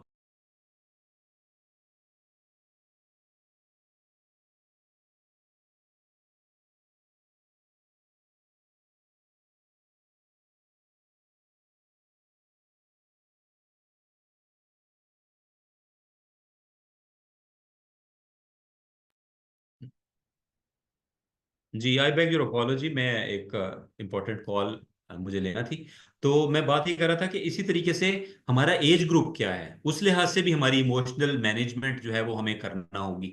जैसे जो बहुत छोटा बच्चा है, उसको बाज़ औक़ात, जो बहुत ही छोटा होता है, साल 2 साल का, उसके तो आप इमोशंस देखें कि इस तरह के होते हैं कि आपने कभी, अब जरा गौर कीजिएगा, कई मतलब ऐसा होता है कि छोटा सा जो बच्चा होता है, अगर सब लोग हंस रहे हो तो वो भी हंसना शुरू कर देता है, अगर कोई और रो रहा हो तो वो भी रोना शुरू कर देता है, खा उसको रोने की जरूरत है या नहीं है। यानी वो इतना ज्यादा उसको, उसके इमोशंस दूसरों के साथ जुड़े हुए होते हैं कि वो उनसे असर ले लेता है। अच्छा, इसके अलावा जो टीन एज में लोग होते हैं, टीन एज के जो लोग होते हैं, उनमें ज़ाहिर है कि जो इमोशनल आउटबर्स्ट होता है उसके होने के इम्कानात ज़्यादा होते हैं। जैसे सादा लफ्ज़ में यूं कह लें, उनमें जोश ज़्यादा होता है। तो फिर अगर आप टीन एज में हैं तो आपको अपने जज्बात को उस लिहाज से हैंडल करना होगा। इसी तरह से थोड़ा सा बंदा मिडिल एज में जाता है तो उस लिहाज से फिर जज्बात की अपनी उसकी फ्रीक्वेंसी है, उसका जोर है, कम ज़्यादा होता है। तो इस लिहाज से इन फैक्टर्स को भी मद्देनजर रखना ज़रूरी है। अच्छा, तो ये चंद चीजें हैं जिनको मैंने सिर्फ एक तरह से इसकी आउटलाइन आपके साथ शेयर की है कि सेल्फ अवेयरनेस में हमने ये फैक्टर्स खास तौर पे देखने हैं। तो इनको जब हम देखेंगे तो इसके नतीजे में फिर हम अपने आप को स्टेप 2 में ले जाएंगे। स्टेप 2 ये है कि इस वक्त जो कैफियत या वो जज्बा आप पे गालिब है, उसको हैंडल करना है तो कैसे करना है। या जब मिसाल के तौर पर आप लोगों पे कोई जज्बा तारी हो, मिसाल के तौर पर जैसे ओवर जॉयड हैं आप, बहुत ज़्यादा आप खुशी में हैं, वही हैप्पीनेस का जो जज्बा है, तो उसमें आप कोई फैसला करने लगे तो एहतियात से फैसला करना। नहीं तो ऐसा नहीं है कि आप अरशद नदीम को जो है वो 10 करोड़ रुपए का इनाम जो है उसका ऐलान कर दें और फिर 2-3 दिन बाद आप कहेंगे नहीं चलो अच्छा यार देते हैं, करते हैं। तो इसी तरीके से गुस्से में है तो कोई ऐसा फैसला कर लें जो कि नहीं करना चाहिए। तो हज़रत अली करमुल्लाह वजह ने फरमाया है ना कि जब आप दो कैफियत में से किसी एक में हों, बहुत ज़्यादा गुस्से में या बहुत ज़्यादा खुशी का जज्बा हावी हो, तो उस वक्त कोई भी फैसला करने से, कोई भी एक्शन लेने से एहतियात की जाए। इम्कान ये है कि आप उन जज्बात की रोह में बह जाएंगे। तो स्टेप 2 ये है कि हमने अपने इन जज्बात को फिर मैनेज करना है। तो मैनेज करने के हवाले से भी चीज़ें हमने इसमें इनकी तरफ इशारा किया है। इसी तरीके से यही मॉडल जो है वो पीपल अवेयरनेस के लिए ऊपर भी अप्लाई होगा। पीपल अवेयरनेस के हवाले से ये है, मिसाल के तौर पर, इसको अब मैं थोड़ा सा मुख्तसर रखूंगा बात को ताकि वाइंड अप करने की तरफ जाएं। आपके क्वेश्चंस होंगे तो मैं डेफिनेटली उनको एड्रेस कर दूंगा। कि पीपल अवेयरनेस में ये है कि अब ज़ाहिर है अपनी कैफियत का तो आपको ट्रिगर का भी पता है कि कहाँ से ट्रिगर आया, वजह क्या बनी, और मैं कैसा महसूस करता हूँ, थोड़ा सा गौर किया तो पता भी चल गया। फिर कैसे हैंडल करना है इस पे भी आपने काम कर लिया। लेकिन लोगों के हवाले से जब आप ये काम करेंगे तो वहाँ ये थोड़ा सा ट्रिकी हो जाएगा। वहाँ ट्रिकी हो जाएगा तो डेफिनेटली वहाँ पर आपकी ऑब्जर्वेशन का बहुत ज़्यादा रोल होगा, और आपकी एम्पथी का, आपकी जो the ability to feel the feelings of others, ये इसका बड़ा रोल होगा। यानी आप को ये, अब ये ज़ाहिर है प्रैक्टिस के साथ आपका बेहतर से बेहतर होता जाता है कि आपको ये तो एहसास हो कि एक खास सिचुएशन में, जैसे एक बच्चा है, छोटा बच्चा है, कोई 8-10 साल का बच्चा है, अगर हमने उसको जोर से थप्पड़ मारा हो तो वो कैसा फील करेगा, या उसको किसी ने मारा हो तो वो कैसा फील करेगा। तो यहाँ पर हमारी एम्पैथी काम आएगी, हमें हमारी ability to feel the feelings of others काम आएगी कि किसी खास तरह के स्टिमुलस के नतीजे में, किसी खास तरह की रीजन के नतीजे में जो इमोशन जो गलबा पाएगा, जो भड़केगा, वो ज़ाहिर है गुस्से का होगा या फियर का होगा। तो वहां पे हमारी ऑब्जर्वेशन और हमारी ऑब्जर्वेशनल प्रैक्टिस काम आएगी। तो इस तरह से हम लोग एक तो इस बात की आदत अपने आप को डालें। दूसरी बात यह है कि हम लोग किसी की जब हमने ये जायजा ले लिया कि ट्रिगर क्या है, वजह क्या बनी है, सिचुएशन क्या है जिसकी वजह से हमें अंदाजा हो सकेगा कि कौन सा जज्बा इस सामने वाले इंसान पर, मेरे साथी पर गालिब है। और हम में से देखें, सब लोग जिनकी अब तक शादियां हो चुकी हैं, उनके पार्टनर्स को डील करना आप लोगों को सुबह शाम करना पड़ता है। और इसी तरह से जिनकी नहीं हुई है, तो आइंदा जब आपकी शादी होगी तो आप लोगों को अपनी एक फैमिली लाइफ जो है वो उसको चलाना है। तो इंसान का जो सबसे बड़ा चैलेंज कह लें या सबसे बड़ी सक्सेस कह लें, वो ये होती है कि उसकी जो फैमिली लाइफ है उसमें उसका इमोशनल बैलेंस कैसा है, या उसके स्पाउस के साथ, उसके पार्टनर के साथ, या फैमिली मेंबर्स के साथ उसका जो इमोशनल रिलेशनशिप है वो कैसा है। तो उसमें ये हम याद रखें कि आमतौर पर हम अगर पेरेंट्स होने के नाते या बड़े होने के नाते ये सोचते हैं कि आमतौर पर हम लोगों को डरा धमका के समझते हैं कि ज्यादा अच्छा कंट्रोल कर लेंगे। लेकिन अगेन रिसर्च ये बताती है, और हमारी सबका की जो ऑब्जर्वेशन है वो ये बताती है कि खौफ से ज्यादा ताकतवर अ, या ये खौफ जो है वो हमें कुछ देर के लिए बांध के तो रखता है, लेकिन ये लास्टिंग नहीं है, ये एक लॉन्ग टर्म रिलेशनशिप बिल्ड नहीं करता। तो ऐसे में हम लोग, हो सकता है कि अगर अपनायत के साथ किसी को डील करें और मोहब्बत के साथ डील करें, तो वो ज्यादा मजबूत रिलेशनशिप बिल्ड कर सकेगा। अच्छा, अब इसमें इससे अगला सब पॉइंट, हम पीपल अवेयरनेस पे हैं इस वक्त, तो पीपल अवेयरनेस के हवाले से अगला सब पॉइंट ये है कि हम लोगों को ऑब्जर्व करें तो उनकी बॉडी लैंग्वेज से जरा गौर से देखें कि इस वक्त कोई कैसा फील कर रहा है। अब जरा आप गौर कीजिए कि जब हम खुद खौफजदा हों तो हम, हमारी बॉडी लैंग्वेज कैसी होती है। हम अगर डिसअपॉइंटेड हों तो हमारी बॉडी लैंग्वेज कैसी होती है। हम लोग होपलेस हों तो कैसी होती है बॉडी लैंग्वेज। जब कोई स्ट्रेस में हो तो उसके कंधे झुके हुए होते हैं, उसकी आवाज़ जो है वो, उसके अंदर खनखनाहट नहीं होती। उसका जो चेहरा है वो अगर खौफजदा है या गुस्से में है, गुस्से में है तो उसका चेहरा लाल सुर्ख हो जाएगा। अगर खौफजदा है तो पीला हो जाएगा। ठीक है, जैसे हाथ पीले करते हैं हम लोग शादी के मौके पर, इसी तरह से परेशान होता है इंसान तो उस वक्त भी इंसान के हाथ पांव जो है वो पीले पड़ जाते हैं। तो इस तरह से ये हम किसी की बॉडी लैंग्वेज को नोट करते हैं, इसको हम लोग माइक्रो जेस्चर्स भी कहते हैं। सर ताहिर जो है वो माइक्रो जेस्चर्स की लैंग्वेज के और पर्सनैलिटी टाइप के अच्छे खासे एक्सपर्ट हैं। यहाँ पर हम लोग छोटा सा एक पहलू ये भी बीच में ऐड कर लें कि सेल्फ अवेयरनेस हो या पीपल अवेयरनेस हो, हम लोग आदी करें अपने आप को कि हम लोगों को ये अंदाजा हो कि हम खुद या हमारे इर्द गिर्द जो फ्रिक्वेंटली लोग आते हैं उनकी शख्सियत के अंदर आमतौर पर ज्यादा रुझान क्या है, उनकी शख्सियत की किस्म कौन सी है। कई लोग वैसे जज्बाती ज्यादा होते हैं, कई लोग लॉजिकल ज्यादा होते हैं। तो अगर हम लोगों को ये पता होगा अपने बारे में कि मैं जज्बाती ज्यादा हूँ, फीलिंग टाइप ज्यादा हूँ, या मैं थिंकिंग टाइप ज्यादा हूँ, तो तब भी हमें अपनी इमोशनल रेगुलेशन को मैनेज करने में, इंश्योर करने में आसानी होगी। ऑन द अदर एंड, अगर हमें ये पता हो कि मेरी जो वाइफ है वो बड़ी लॉजिकल है और मैं तो बड़ा फीलिंग टाइप हूँ, मैं हर बात के ऊपर जो है वो रोना धोना शुरू कर देता हूँ, लेकिन जो मेरी वाइफ है वो लॉजिकल हैं, वो मेरे रोने धोने को उनका उनके ऊपर कोई असर नहीं पड़ता, उनको तो लॉजिक से बात बताई जाएगी तो तभी वो समझेंगी। तो ऐसे में फिर मुझे उनको उनकी टाइप के लिहाज से उनके इमोशंस को हैंडल करना होगा। तो यहाँ पे मेरी पीपल अवेयरनेस काम तब आएगी जब मैं उनको उनकी टाइप के हवाले से भी जरा देखूं, ये लेंस भी लगा के देखूं अपनी आंखों पे कि अगला बंदा जो है वो किस मिजाज का बंदा है, उसकी कैफियत क्या है। अंग्रेजी में एक लफ्ज होता है, और ताहिर साहब माशाल्लाह सर्टिफाइड हैं एनएलपी के भी। तो एनएलपी में स्टेट्स होती हैं, ये ज़्यादा बेहतर उसके ऊपर तफसीलात बता सकेंगे। मैं मुख्तसरन उसको टच करते हुए आगे बढ़ जाता हूँ कि जब हमारे ऊपर कोई गलबा, कोई जज्बा ज़्यादा देर तक गलबा करता है, ज़्यादा देर तक रहता है। वैसे तो कोई भी एक जज्बा जो है कुछ देर के लिए 5-10 मिनट से 12 मिनट से ज़्यादा नहीं रहता। एक जो उसका साइकिल होता है वो 10-12 मिनट तक का होता है, फिर उसके बाद वो दोबारा आता है, फिर दोबारा आता है। अगर हम उसको वेलकम करते हैं तो फिर वो कुछ देर तक अगर रहे तो वो हमारी जहन की कैफियत बन जाती है। उस कैफियत को हम सादा लफ्जों में कह सकते हैं, सादा लफ्जों में उसको कैफियत कहते हैं, और उसको हम कहेंगे ये मेंटल स्टेट है। तो कई लोग एक खास स्टेट में जिंदगी गुजार देते हैं पूरी की पूरी। आपने देखा, आप जरा गौर कीजिए, हमारे गली मोहल्ले में आपको कोई कैरेक्टर नजर आ जाएगा, वो बाबा जी को खड़ूस किस्म के बुड्ढड़ बाबा जी नजर आ जाएंगे, कोई अपना अजीज नजर आ जाएगा, जो आपको हर वक्त जो है वो वो उसको, उसके अंदर नफरत का जज्बा गालिब है। तो वो एक खास स्टेट ऑफ माइंड के साथ जिंदगी गुजार रहा है। तो तो अगर आपको उन लोगों के बारे में हमने अपनी आंख को अपनी जो आई की का लेंस है उसको ट्रेन कर लिया है कि हमने लोगों को फौरी तौर पर पहचानना है, तेजी से पहचानना है, ऑब्जर्व करना है, उनके पैटर्न से, उनकी बॉडी लैंग्वेज से, उनकी स्टेट ऑफ माइंड से या उनकी पर्सनैलिटी टाइप से, तो काफी हद तक हमें इस बात का अंदाजा हो जाता है कि इसको अब हैंडल कैसे करना है। जाहिर है जज्बाती किस्म के बंदे को, जो फीलिंग टाइप है, उसको और तरह से आप हैंडल करेंगे, लेकिन जो बंदा लॉजिकल बंदा है उसको लॉजिक के साथ हैंडल करेंगे। जिसकी जो खुराक है आप उसको देंगे, वो उसके नतीजे में उसको वो वेलकम करेगा।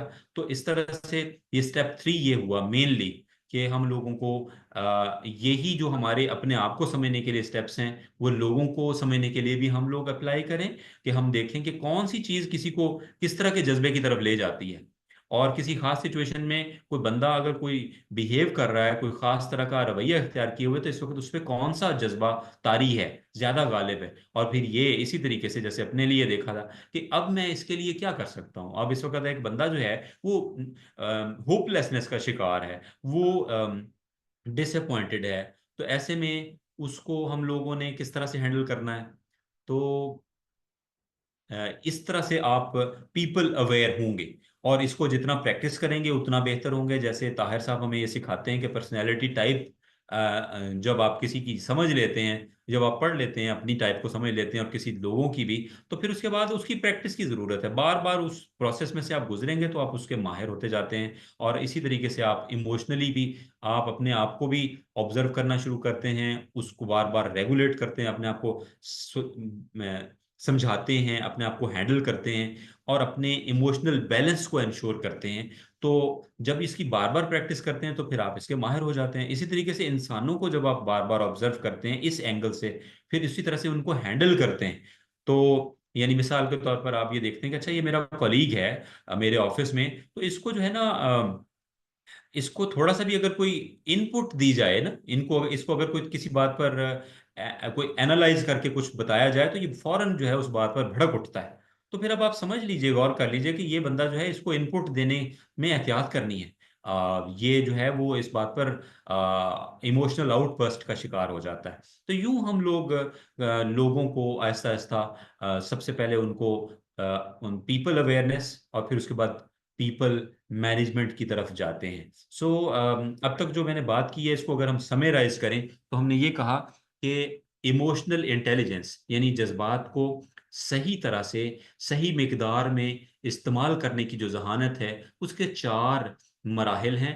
सबसे पहला मरहला अपने आप को समझना, दूसरा अपने आप को सही तरह से मैनेज करना, और जिसको हम कहेंगे कि हमने अपने इमोशंस में बैलेंस कैसे लाना है, और फिर लोगों को समझना और लोगों को कैसे मैनेज करना है, हैंडल करना है। ये इसके 4 स्टेप्स हैं। डेफिनेटली इसके ऊपर मजीद बात भी हो सकती है, इस पे एक्टिविटीज भी हो सकती हैं, लेकिन ड्यू टू टाइम कंस्ट्रेंट्स इसको मैं यहाँ पर क्लोज करने की तरफ लेकर जाऊंगा। If you want to add something, definitely you are great brains, you can add on. और सर ताहिर आप भी इसमें ज़रूर माशाल्लाह अपनी इनसाइट्स ऐड कीजिएगा। और फिर if you find any questions you can ask me. Sir दूसरों को समझने के लिए तो हमें बॉडी लैंग्वेज पढ़नी चाहिए और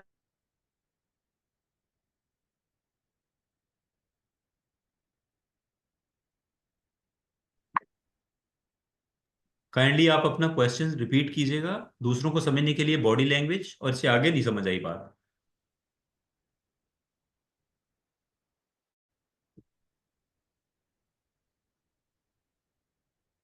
मेरी आवाज़ आप तक पहुंच रही है?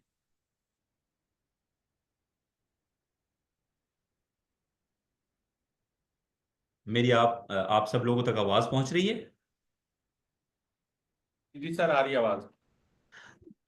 अभी एक पार्टिसिपेंट शायद वो मरवा थी, उन्होंने कोई जुमला बोला था, वो कंप्लीट नहीं समझ में आ सका। अगर सवाल था तो सवाल दोबारा दोहरा दें, अगर कोई उसमें कुछ ऐड करना चाह रही थी तो ऐड कर दें।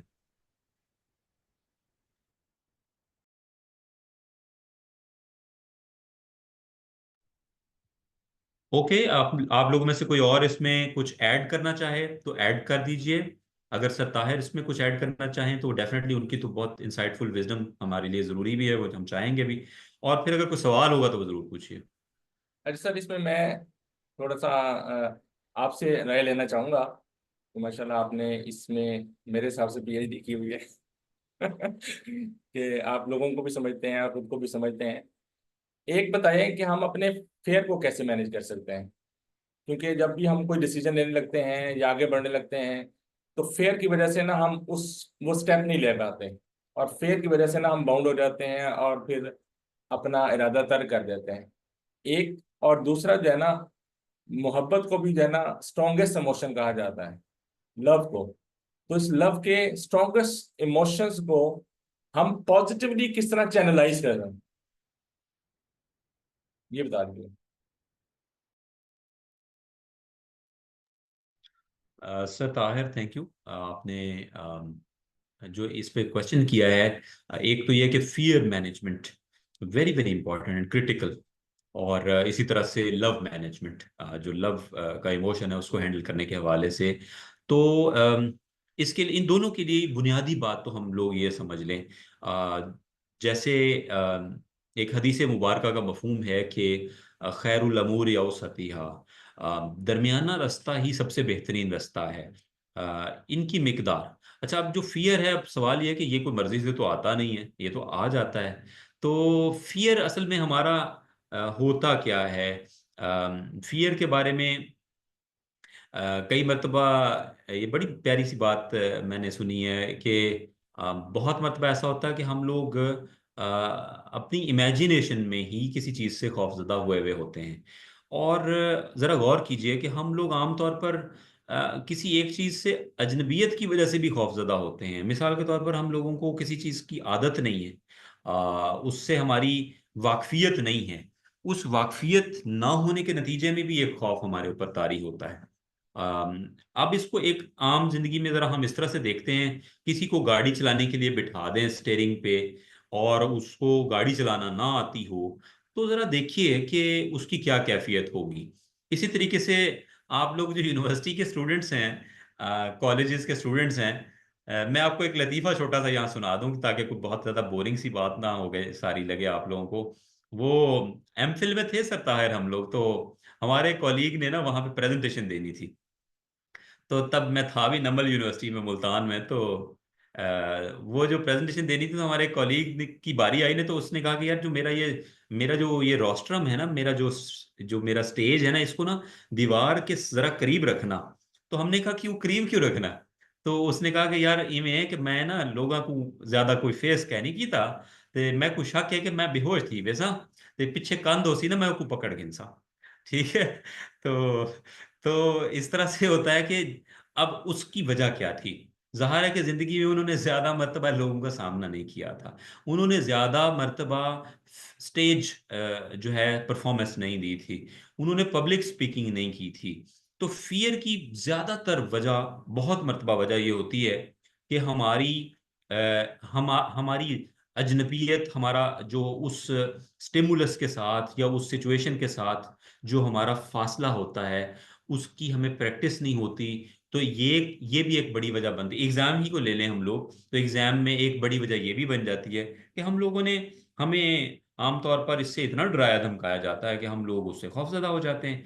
तो लेकिन अगेन, उसमें डेफिनेटली एक तो उसका पहलू ये होगा फियर मैनेजमेंट का, कि हम लोग हम अपने आप को उसका आदी करें।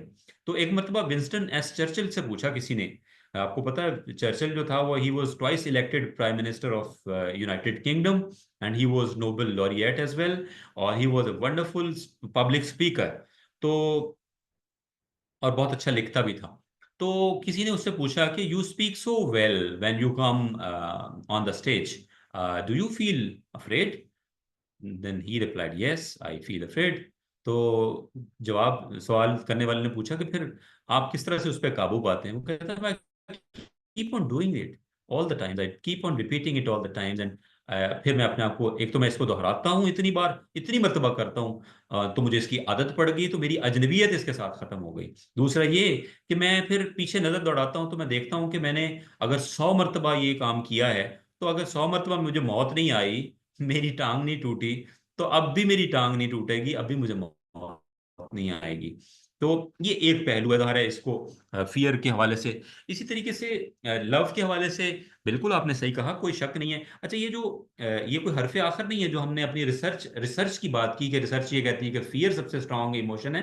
कभी कभी हमारे जो आपकी हमारी ऑब्जर्वेशन है तो हम देखते हैं कि शायद मोहब्बत जो है वो ज्यादा ताकतवर जज्बा हो, या इसी तरह से कोई ऐसा जज्बा। तो मोहब्बत जो है वो डेफिनेटली इसको भी अगेन आपने सवाल ये किया था कि इसको इसको रेगुलेट कैसे किया जाए, जरा थोड़ा सा इसको दोहरा देंगे बात को। जिससे मैंने कहा था, इस स्ट्रॉन्ग इमोशन को हम पॉजिटिवली चैनलाइज, इसको हम पॉजिटिवली किस तरह से ना कन्वर्ट कर सकते हैं, क्योंकि एक नेगेटिव इमोशन है, ठीक है, हम इसको पॉजिटिवली किस तरह से ले सकते हैं, कि इससे फायदा कैसे उठा सकते हैं। Very very important. एक मुल्तानी के ताहिर साहब हमारे एक टीचर होते थे, डॉक्टर आसी Karnali, you might have heard his name. तो उन्होंने, he was a wonderful Urdu teacher, और उनका एक शेर है मेरे ज़हन में आ गया अभी। तो वो ये कहते हैं कि अम, मेरा पैगाम मोहब्बत है जहां तक पहुंचे, मेरा पैगाम मोहब्बत है जहां तक पहुंचे, तुम हर शख्स के सीने में मेरा दिल रख दो। मोहब्बत एक ऐसा जज्बा है कि इसको हमारे यहाँ जिस तरीके से डिफाइन किया गया है, ये एक तरह से बदनाम ही होकर रह गया है। हालांकि ये इतना ताकतवर है जिसको जिसके जरिए से हम लोग बहुत सारी चीजें हैंडल कर सकते हैं। मैं आपको छोटी सी एक एग्जांपल आपको देता हूँ। यानी ये मोहब्बत जिंदगी में सिर्फ इंसानों के साथ डील करने के लिए ही नहीं, बल्कि मैं मुझे याद पड़ता है कि ये नेशनल ज्योग्राफिक चैनल चूंकि शौक से देखता हूँ, तो उसमें मैं कई साल तक ये जहरीले जानवरों को के प्रोग्राम्स देखता रहा। तो मैंने एक चीज बड़ी हैरानकुन नोट की कि वो जानवर जिनके बारे में मेरे ज़हन में बहुत ज्यादा खौफ और नफरत हुआ करती थी, जब मैं उनको जान गया, जब मैं उनको समझ गया, तो मैं आहिस्ता आहिस्ता उनके लिए दिल में एक हमदर्दी पैदा होना शुरू हो गई, और उनके साथ एक अपनायत पैदा होना शुरू हो गई। और मैं ये समझना शुरू हो गया कि वो अपनी तबीयत और अपनी नेचर पर जिंदा है, और मुझे उसको उस तरीके से ही ट्रीट करना है और उसी तरह से ही लेना है। तो यानी ये कि इस तरह से जब आप चीज़ों को देखने लगते हैं, तो आपको हर इंसान के लिए और हर जानदार के लिए एक मोहब्बत का और हमदर्दी का जज्बा आपके दिल में बेदार होना शुरू हो जाता है। अब सवाल ये है कि इसको पॉजिटिवली यूज़ कैसे किया जाए। तो सबसे पहली तो यही बात ही है कि मिसाल के तौर पर हम लोग हम ये कहते हैं कि जी भेड़िया जो होता है वो हमला ही करता है। तो उसको हम लोग उसकी नेचर को समझ लेना कि हम लोग उसको समझें, ये शेर जो है हमला ही करता है, ये सांप हमला ही करता है, तो हम उसकी नेचर को समझें कि वो बनाया ही इस तरह से, डिजाइंड इस तरह से। वन नंबर टू ये है कि वो यूं ही हमला नहीं करता। जब वो भूखा होता है तो हमला करता है, जब वो थ्रेटेंड फील करता है तो तब हमला करता है। तो जब उसकी हैबिटेट यानी जहां वो रहता है वो खतरे में पड़ जाए तब वो हमला करता है। अगर ये चीजें जो है इनको इंश्योर कर दिया जाए, तो उसके हमला करने के इम्कानात तकरीबन जीरो के करीब पहुंच जाते हैं। तो ऐसे में हम इसी चीज को जब इस एंगल से देखते हैं, तो हमारा वही मोहब्बत का जज्बा यहाँ पे भी तो बेदार हो जाता है। हम अपनायत से और हमदर्दी से और उसको समझने के एंगल से देखते हैं। तो सिमिलरली मुआशरा हो, मेरा बच्चा हो, मेरा क्लाइंट हो, मेरा कॉलीग हो, मेरा पार्टनर हो, तो वहां पर भी किसी को समझने की नीयत से, हमदर्दी की नीयत से, और उसकी हत्ता के मिसाल के तौर पर ताहिर साहब, आप पर्सनल डेवलपमेंट में जब काम करते हैं, आप लोगों को लिफ्ट करते हैं। लोग मायूसी की वादियों में होते हैं, आप उनको वहां से निकाल कर रोशनी में ले आते हैं। आप उनके साथ नफरत तो नहीं कर रहे होते, आप उनके साथ मोहब्बत का ही कोई शेड है जो अप्लाई कर रहे होते हैं।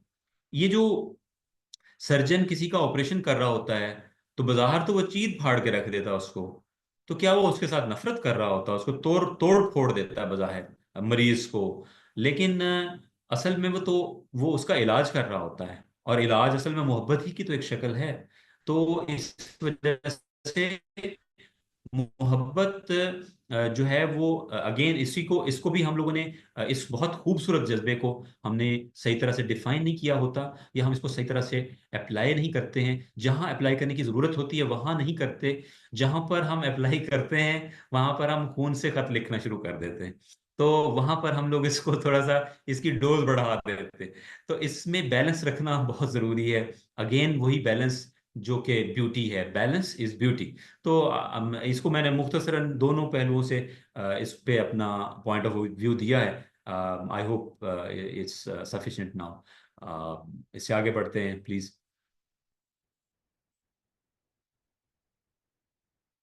कोई सवाल, कोई इनपुट, कोई एडिशन सर आप चैट लोग में करना कोई चाहें? मैसेज आया हुआ तो उसमें जरा देख लीजिएगा।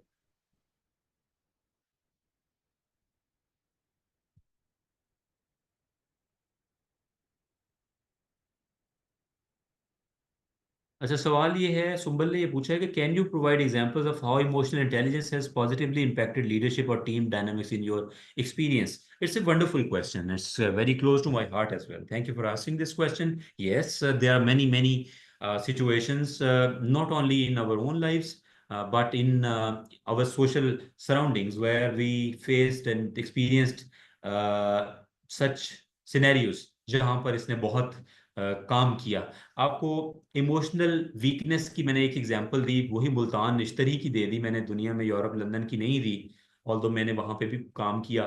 लेकिन मैंने आपको मुल्तान की, ताकि हम लोग कहीं दूर की पार की ख्वाबी बातें ना करें, बिल्कुल प्रैक्टिकल बातें। कि एक डॉक्टर साहब थे, मैं उनका नाम नहीं लूंगा, वो नेफ्रोलॉजिस्ट थे, बहुत ही काबिल थे, बहुत ही काबिल थे। लेकिन उनका रोज अपने मरीजों के साथ झगड़ा होता था, रोज वो छुप छुपा के गुजरते थे वहां से। तो क्या वजह थी कि emotional weaknesses, emotional imbalance, emotional lack of intelligence उनके वर्क प्लेस पर उनको बुरी तरह से मुतासिर करती थी।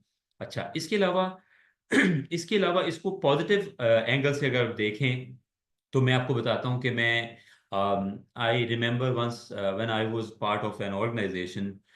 तो वहां पर मुझे याद पड़ता है कि जब मैं उस इदारे का हेड था, तो मेरी टीम में जो मेरे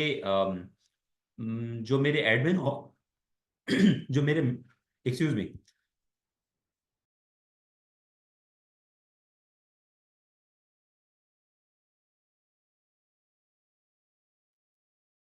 जो मेरे एडमिन ऑफिसर थे, उनके बारे में मुझे याद पड़ता है कि वो emotionally he was so balanced, he was so agile and he was so intelligent. कि बहुत मरतबा ऐसा होता था कि हमारे कोई क्लाइंट ऐसे आते थे जो कि इदारे की वजह से, मैं एक मल्टीनेशनल की बात कर रहा हूँ, मैं उसका ऑल इन ऑल नहीं था, मैं अपने सेक्टर का, अपने चैप्टर का हेड था। तो क्लाइंट अगर किसी बात पर नाराज होकर आया है और वो बुरी तरह से गुस्से का इजहार कर रहा है, वो झगड़ रहा है, उसके मुंह से, आंखों से गुस्सा छलक रहा है, तो उनको अल्लाह ताला ने पहले ये सलाहियत दे रखी थी और फिर वो इसको इस्तेमाल में बहुत अच्छे तरीके से लाते थे कि वो उस क्लाइंट को काम डाउन करना, उसको, उसकी फीलिंग को समझना, उसके साथ कनेक्ट करना और उसको उसकी इमोशनल जो उस वक्त सिचुएशन है उसको हैंडल करना, वो उनको बहुत अच्छा आता था। बल्कि ऐसे हुआ कि वो पहले उस पोजीशन पर काम नहीं करते थे, वो किसी और पोजीशन पे काम करते थे। लेकिन by the passage of time when I observed that he is very good at handling emotions, not only his own emotions but the emotions of others. तो हमने उनको प्रमोट किया और हमने उनको उस पोजीशन पे ले आए, CSR पर, जो कस्टमर एक्सपीरियंस होता है वहां पर ले आए। तो ऐसे में बहुत ज्यादा गलीज गालियां देने वाले क्लाइंट्स को भी वो हैंडल कर लेते थे और अपने आप को भी कंट्रोल करके बहुत उम्दा तरीके से अपने जज्बात को भी मैनेज कर लेते थे। और उसके अलावा वो अपने क्लाइंट्स को भी बहुत अच्छे तरीके से हैंडल कर लेते थे। तो यहाँ पर इसका पॉजिटिव साइड मैंने आपको बताई कि इमोशनल स्मार्टनेस की एक मैंने रियल टाइम में एग्जांपल देखी और वो उन्होंने बड़ी कामयाबी हासिल की। उसके नतीजे में हमने बहुत अच्छे यानी स्कोर्स हासिल किए, बहुत सारा अच्छा बिजनेस हासिल किया। तो ये दो एग्जांपल्स हैं और भी बहुत सारे एग्जांपल्स हैं, बहुत सारे। बल्कि मैं आपको बताऊं कि अभी जो मैं आपको बता रहा था कि कल ही हम लोग एक कॉन्फ्रेंस में थे, तो वहां पर हम लोग बात कर रहे थे कि दुनिया भर में भी और पाकिस्तान में भी तकरीबन जो 70% से ज्यादा C-suite लोग होते हैं, यानी जो टॉप की मैनेजरियल पोजीशंस पर होते हैं, उनकी कामयाबी के लिए दुनिया भर में जो फंक्शनल कॉम्पिटेंसीज का टेस्ट लिया जाता है, यानी ये कि वो सिर्फ उनके स्कोर्स नहीं देखते, उनको गोल्ड मेडल्स नहीं देखते, उनको जब उनकी असेसमेंट की जाती है तो ये देखा जाता है कि उनकी जो फंक्शनल कॉम्पिटेंसीज हैं, उनकी बिहेवियरल कॉम्पिटेंसीज हैं, वो कैसी हैं। तो जो उनमें ज्यादा अच्छे होते हैं वो ज्यादा कामयाब होते हैं, उनको ज्यादा प्रमोशंस मिलती हैं, उनकी सैलरीज ज्यादा अच्छी होती हैं, उनको ज्यादा अच्छी पोजीशंस पर अपॉइंट किया जाता है। I hope this question is addressed.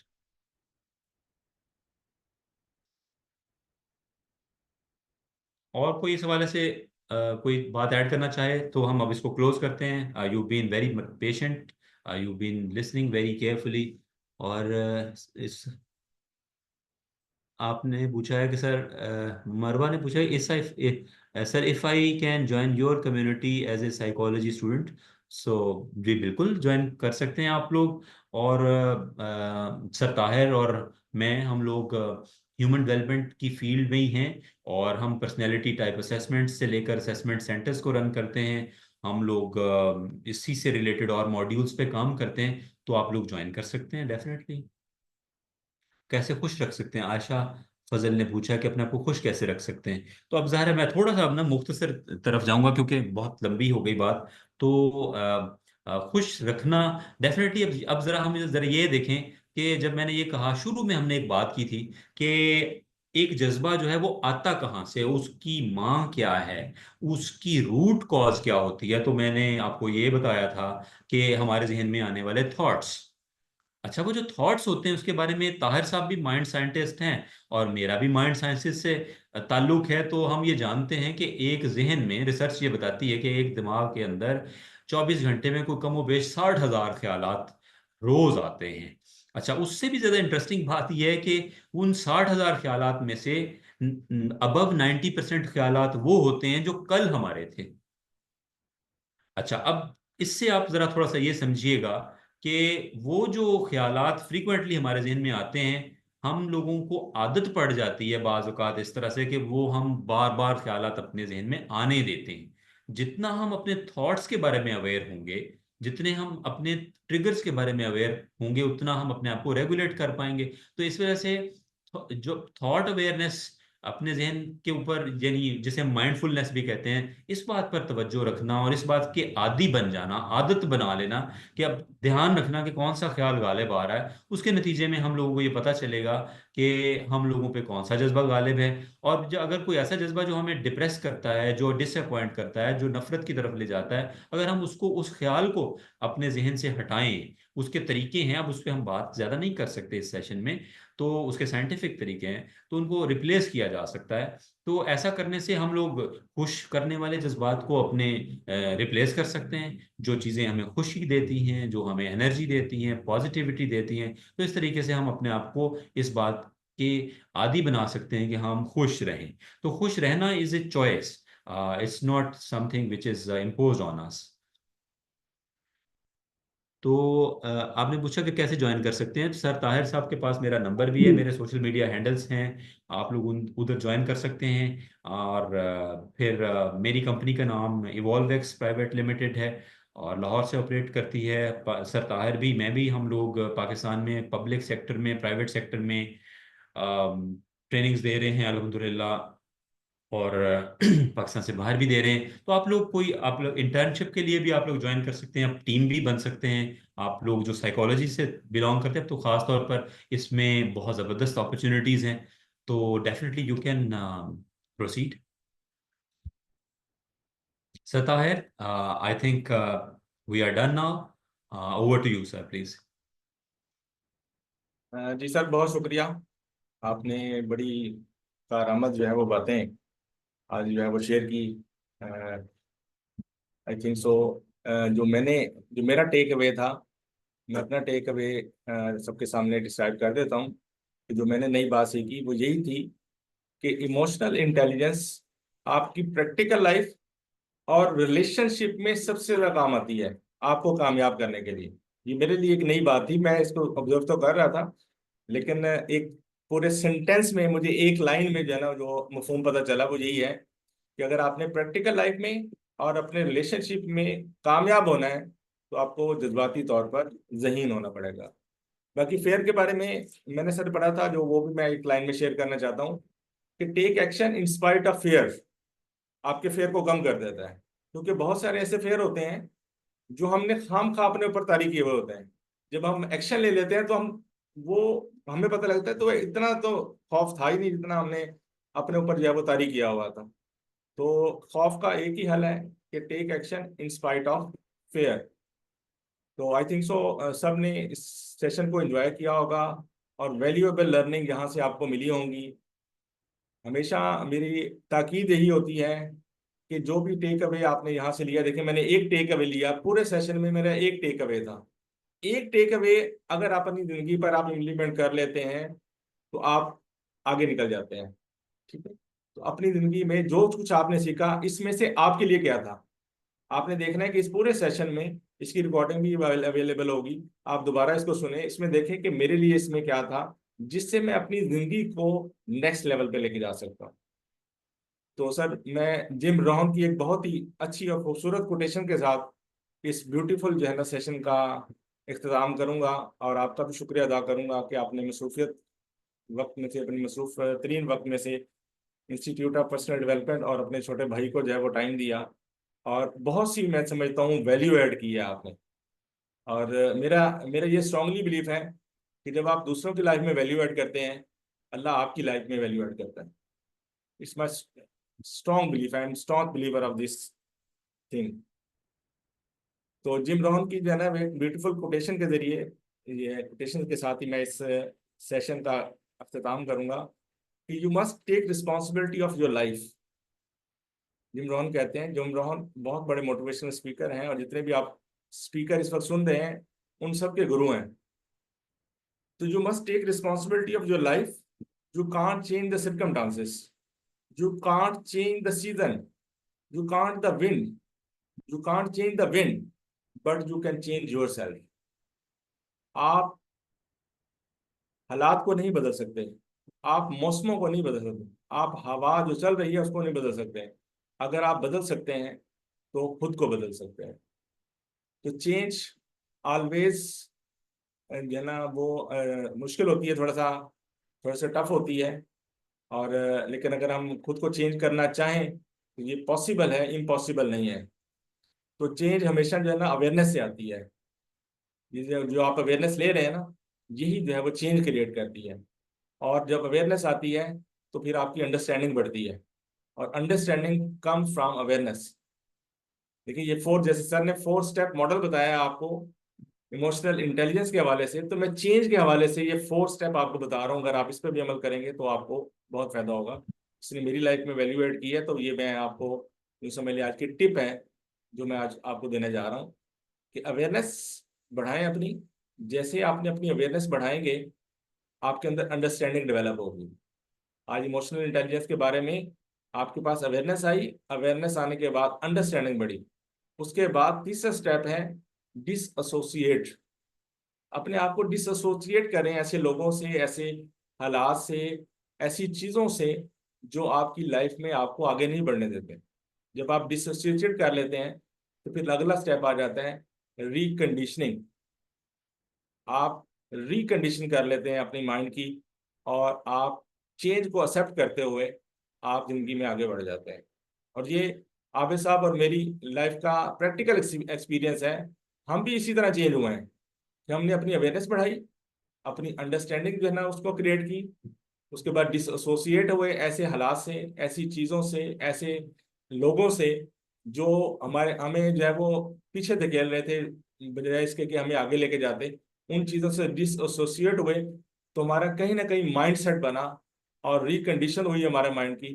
तो अल्हम्दुलिल्लाह आज जिंदगी के उस फेज पर हैं जहाँ ब्लेसिंग भी है और इत्मीनान कल्ब भी है और अल्लाह की बहुत सारी नेमतें जो है वो हम इंजॉय कर रहे हैं। इस दुआ के साथ कि अल्लाह ताला आप सबकी लाइफ में भी इसी तरह जिस तरह हमारी लाइफ में अल्लाह ताला ने और अवेयरनेस ने, गाइडलाइन ने, मेंटोर ने, ठीक है, आपकी जिंदगी में मेंटोर का रोल बहुत कलीदी रोल होता है।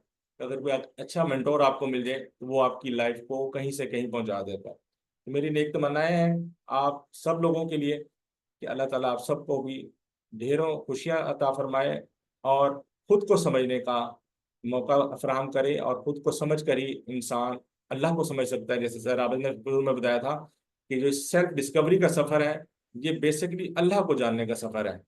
जब हम खुद को जान जाते हैं तो डेफिनेटली हम अल्लाह को जान जाते हैं। तो wish you best luck, wish you best of luck. Thank you very much.